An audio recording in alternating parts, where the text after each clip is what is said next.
예민한 사람들이랑 대화를 하다 보면요, 제가 어떤 말을 했는데 기분을 나빠해요. 어떤 의도로 해석하고 기분이 나빴으면 미안해, 나는 그럴 의도가 아니었어 라고 정정해서 다시 설명을 했음에도 불구하고 나는 이미 기분이 너 때문에 나빴고 내가 그렇게 기분 나쁘게 한 것은 너의 잘못이 있다 라고 이야기를 하는 사람들이 있는 거죠. 그렇게 생각하는 사람들에게 어떻게 설명을 해주거나 대화를 해야 될지 좀 어려울 때가 있어요. 우리가 전에 예민함에 대해서 찍었었잖아요. 그 영상에 보면은 이 사람이 예민한 경우에 구구절절하게 설명을 하면 이해를 할 거다. 근데 저는 이거랑 별개로 자존감에 대해서 얘기를 하고 싶어요. 예민한 사람은 기질적으로는 두 가지 부류가 있어요. 한 부류는 저 사람의 상태에 대해서 예민한 거예요. 저 사람 되게 불편해 보이는데.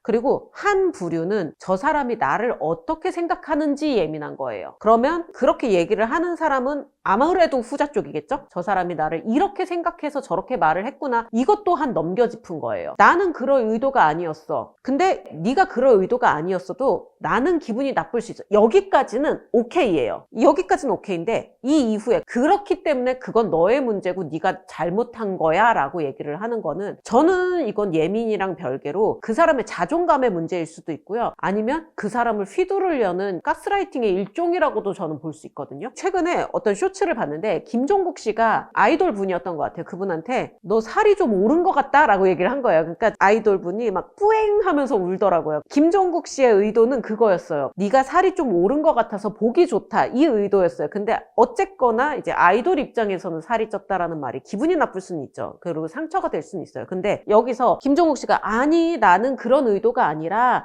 네가 살이 좀 찐 것 같은데 그게 보기 좋고 귀여워서 그렇게 얘기를 한 거다, 이러면 오해는 끝났어요. 그러면 이분이 오빠가 어떤 의도로 얘기하신 건 알겠는데 그럼에도 그 말은 저한테 상처가 됐어요. 다음엔 좀 주의해 주세요. 여기까지가 우리가 소위 말하는 건강한 인간관계의 소통 방법인 거죠. 여기서 아니야, 그렇지만 네가 어떤 의도였든 내가 기분이 나쁘기 때문에 그건 너 잘못이고 네가 나한테 무조건 사과해야 돼. 언제까지고. 이거는 상대방과 소통을 하려는 의지가 없다라고 저는 보거든요. 그리고 상대방과의 관계에서 내가 우위를 점하고 싶다, 기싸움? 이런 걸로 보이거든요. 그리고 자존감이 낮은 사람들은 그런 걸로 굉장히 꼬투리를 많이 잡아요. 이미 여기서 끝난 문제야. 근데 며칠 뒤에 그 얘기를 다시 꺼내. 그때 내가 얘기했잖아. 그게 아니라 이러이러한 거라고 얘기했잖아. 근데 내가 생각할 때는 그건 아닌 것 같은데. 그러면 전문가라는 나조차도 관두자 이렇게 돼요. 입을 다물게 되고 그러다 보면 이 사람이랑 만나는 게 힘들어져요.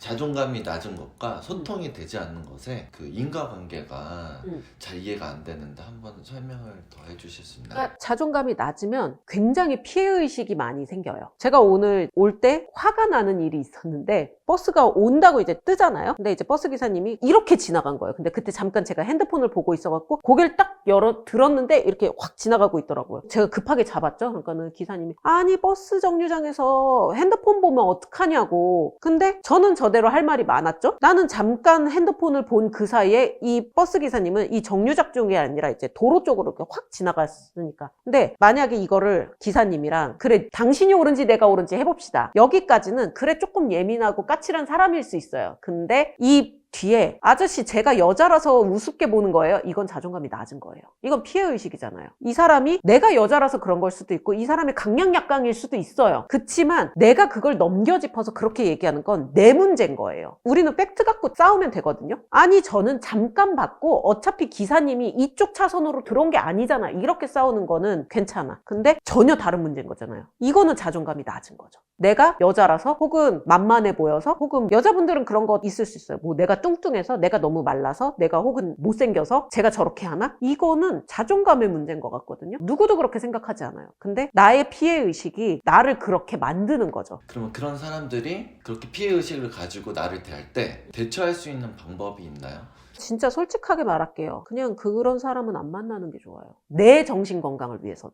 저 사람을 내가 저 힘든 상황에서 끌어올려 줘야겠다. 그거는 어떻게 보면은 되게 교만한 거거든요. 같이 있으면 내가 너무 힘든 거예요. 그러면 내 에너지를 지키기 위해서라도 이 사람이랑은 거리를 두는 게 맞다고 생각을 해요. 만약에 이 사람이 자기의 문제를 인지하고 내가 좀 달라지려고 하는데 도와줘 라고 얘기를 하면 도와줄 수는 있어요. 근데 이 사람들은 달라지려는 의지가 사이가 없을 수 있거든요. 그런 사람은 차라리 그냥 내가 멀어지는 게 나아요. 그렇게 얘기하는 것도 한두 번이지. 아니라고 그렇게 얘기를 해도 근데 그거 아닌 것 같은데? 내가 느끼기엔 너 이런 것 같은데? 우리 그런 말 많이 하잖아요. 내 가슴을 갈라서 보여줄 수도 없고. 함께 있을 때 너무 힘들고 버겁다 하면 그거는 나와 연이 아닐 수 있어요. 그게 연인이든 친구든 설령 부모라도.